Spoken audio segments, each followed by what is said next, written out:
emotional, she's immature, she's the emotional center of the family because she's the most emotional. And when she doesn't get her way, like a child, she throws a fit. Sometimes it looks like yelling, sometimes it looks like ranting, sometimes it looks like crying, but the goal is always manipulation and control. And then what happens is the people who are the caregivers in the family fold to it. Don't say that, mom will think this. And then the family begins putting herd pressure on you not to do anything to cause anybody to go off. So now there's a collective family pressure to participate in the dysfunction. And if you participate in the dysfunction, you are perpetuating it. There are two responses, cut off or differentiation. Cut off is where you get angry and you go independent and autonomous. I'm not talking to them, and you're angry, and you're actually carrying the effects of their dysfunction in your heart. You're just living it out a different way. And then everything you touch brings that same dysfunction, and then the cycle just continues. Or you start to differentiate, and the family threatens you with cutting you off. And then that's the pain pressure they apply so that most people come back. So in that enmeshed family system, you have dysfunction and you have a tolerance of evil. What happens here is the most dysfunctional, unhealthy person gets to set all the rules. So grandpa is a drunk and he has an explosive anger problem. So when we get together for Christmas or Thanksgiving or birthdays or family gatherings, everyone knows to tiptoe around grandpa because living with him is like living with a grenade that's had the pin pulled and just waiting to go off. The saddest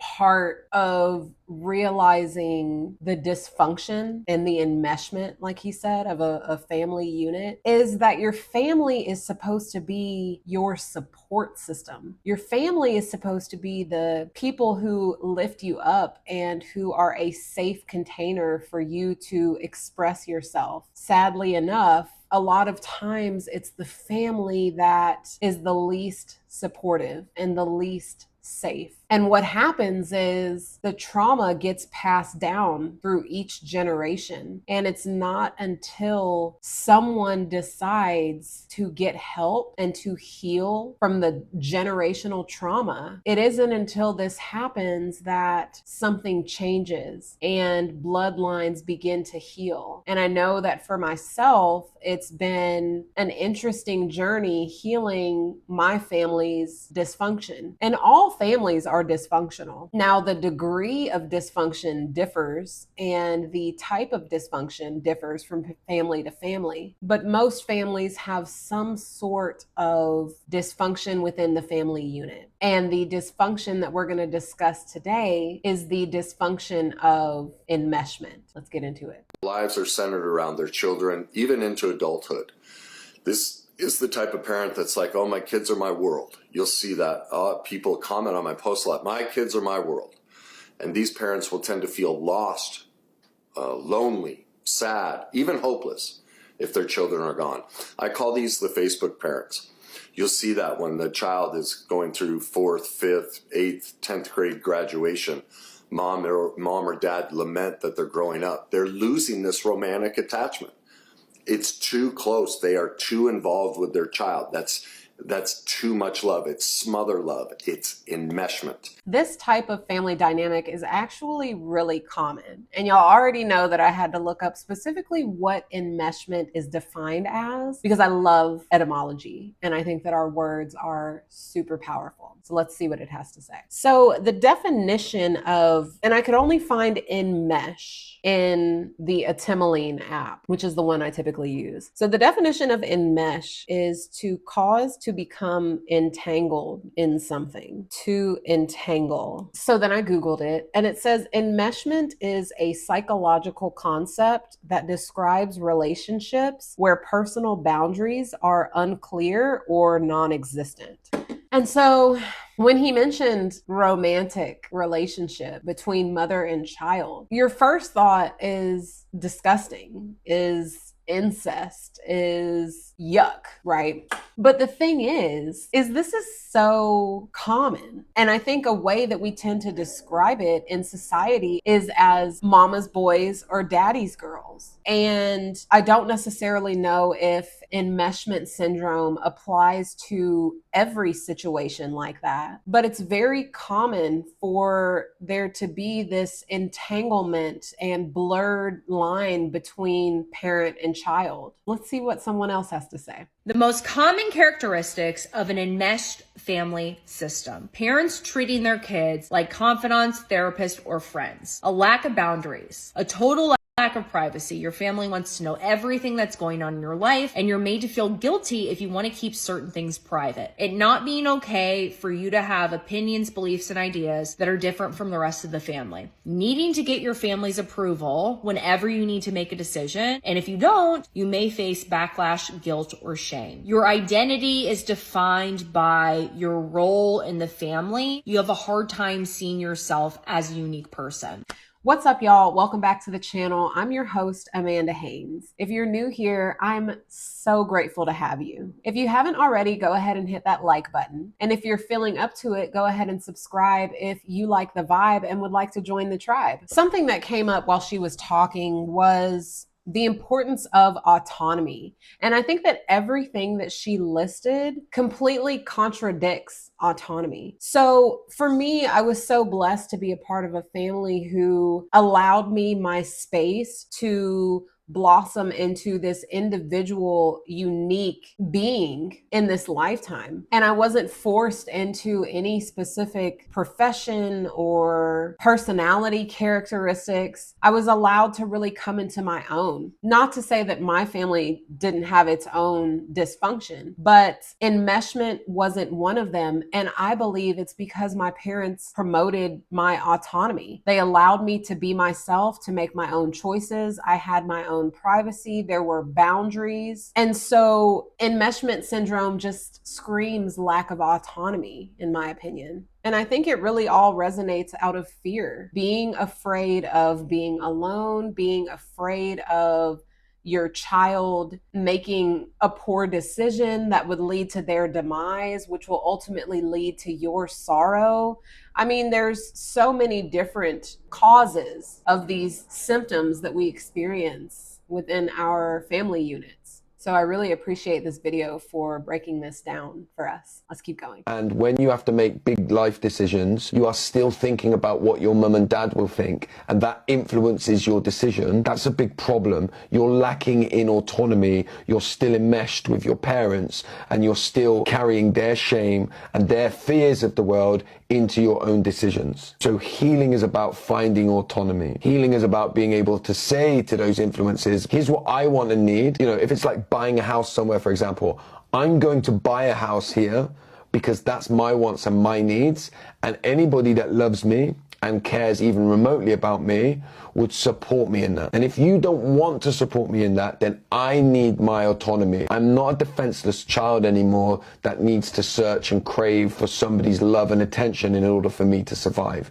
which is likely the childhood that a lot of people experience. I think in order for us to recognize family dysfunction and enmeshment, we have to take a deep and close look at ourselves. It's so important for us to introspect and to ask ourselves questions like, why am I into this? Why do I like doing this? In what ways do I relate to my mother? In what ways do I relate to my father? What things don't I like about my parents? What of those characteristics exist within me? We can't heal what we can't feel. We can't heal what we can't see. So if we're not exploring these dynamics about us, then we're unconsciously perpetuating the issue within our own family unit. We're perpetuating this same issue within our own children. And it's so interesting because I see so many children that are trying to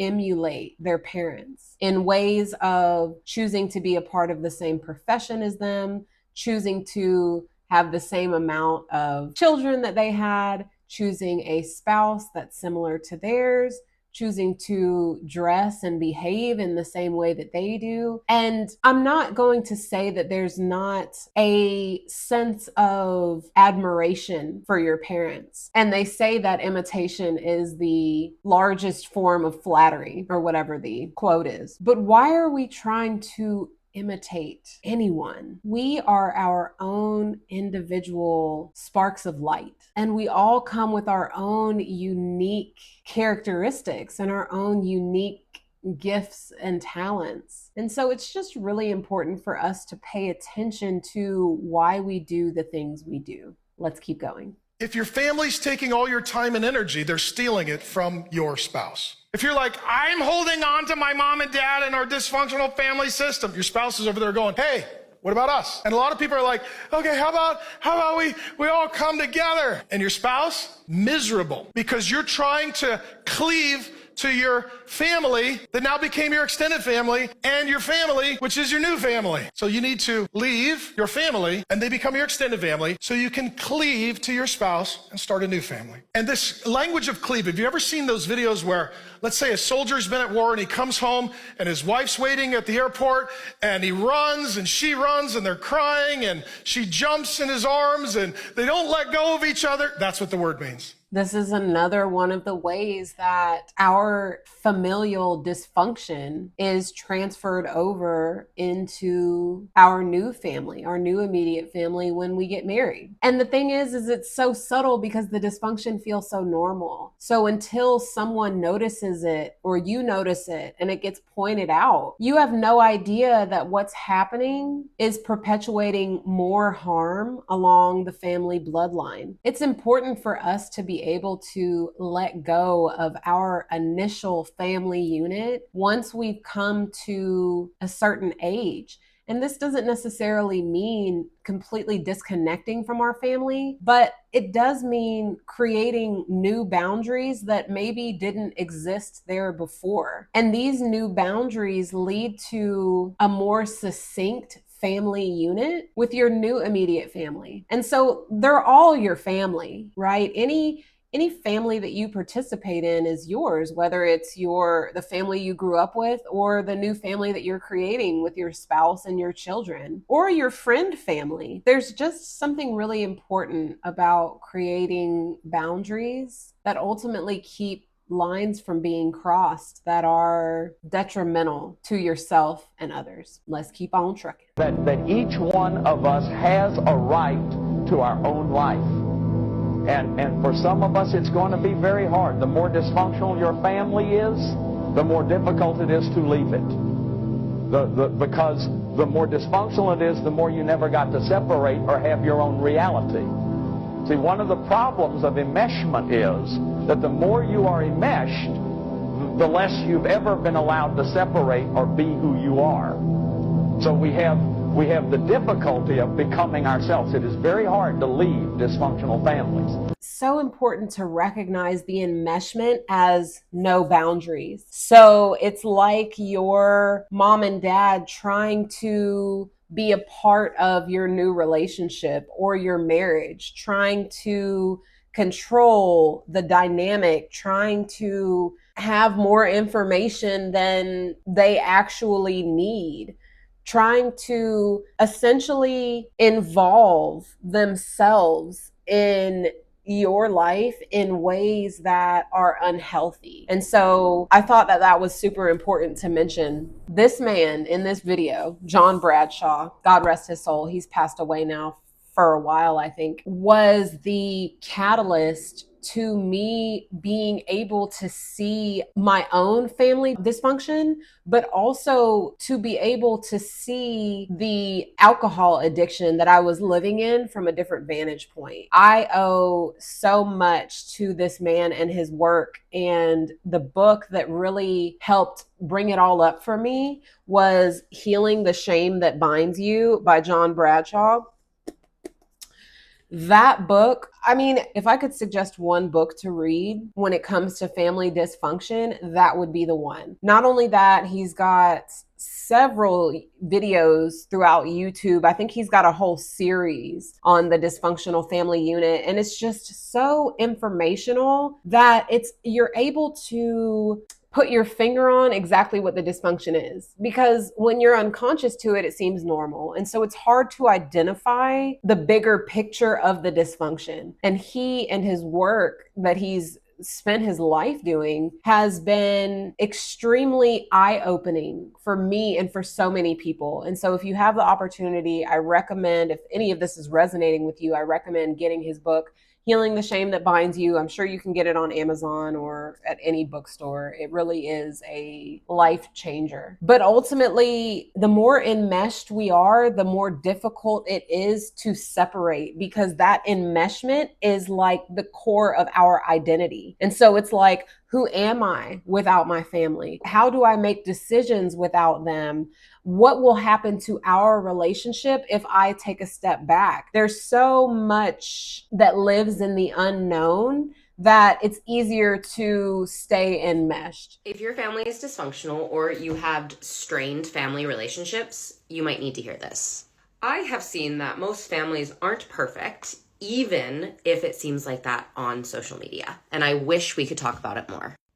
As much as it feels safe to be in the helper role in your family, I just want to gently remind you that it is not your job to fix your family. Your job is to take care of you, even though no one ever probably taught you how to take care of you.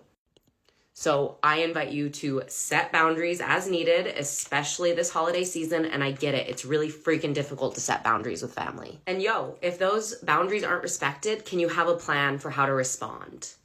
If at all possible, also avoid triggering topics. Above all, you come first. You have put people around you first for far too long. It is your turn to take care of you. There's something about holidays that magnifies familial dysfunction. I also like how she said, it's not your job to fix your family, because it's not. The only angle of the world that we have complete control and autonomy over to change or improve is ourself. And so it's up to each individual to decide whether or not in this lifetime they'd like to look at themselves and they'd like to heal their dysfunction. But you can't force your family to change. The only guarantee that you have of healing is your own. So I like that she said that. What kind of pinged me as I don't really know about that was when she said avoid triggering topics.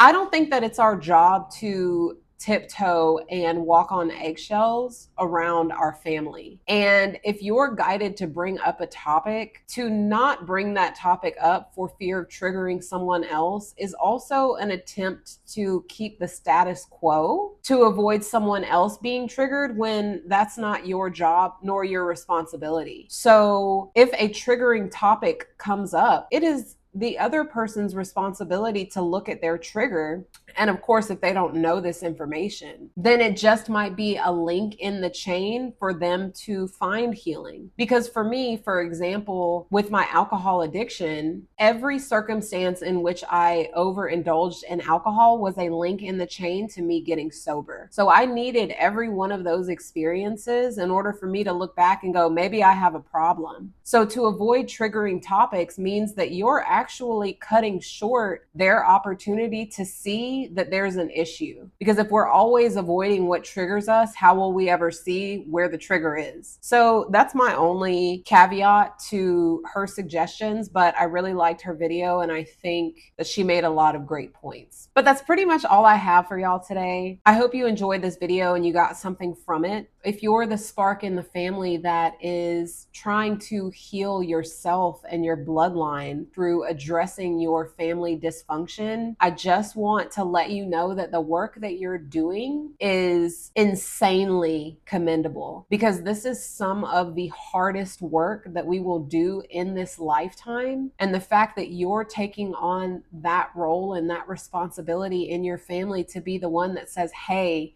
we're not doing this anymore, no matter how your family takes it, I just want to give you kudos and let you know that you are a real one. Like, you're the GOAT. And to just keep doing what you're doing, keep pushing forward. You're doing awesome work and I fully support you. Healing is one of the most silent but enormous tasks that you will take in this lifetime. And so if you haven't heard it from anyone around you in your life, in your circle, in your family, you're doing a great job, and keep going. So drop a comment below. I want to hear about your story. I want to hear about anything that you have to share with anyone watching this video. If you haven't already, go ahead and like, subscribe, and share this video with someone who you think needs it. Thanks for watching, and I'll see you in the next video.